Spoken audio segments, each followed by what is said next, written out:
Sa ibang balita, pinabulaanan ng Company Manila Mayor Alfredo Lim na siya mismo ang nagparesto kay Vice Mayor Isko Moreno dahil sa pagpapabingo sa Tondo noong nakaraang Pebrero.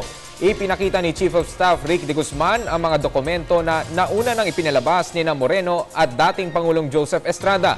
Sinabi ni de Guzman na nagpapatunay ito na labag sa batas ang pabingo sa lungsod ng Maynila, lalo na kung may papremyo kaya ipinatigil nila ito. Dahil dito, sinabi ni de Guzman na walang basehan ang paghamon ng kampo ni Erap at Isko na magbitiw si Mayor Lim. Mahuli sila February 16 eh.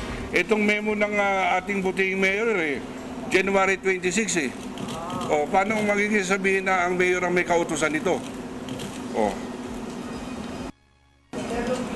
Nilabas yung memo ng January 26. Dumating ba yung informasyon na magkakaroon ng bingo sa February 16? Wala. Ang tagal pa nun eh. O, hindi namin nga alam na nagpapabingo sila eh.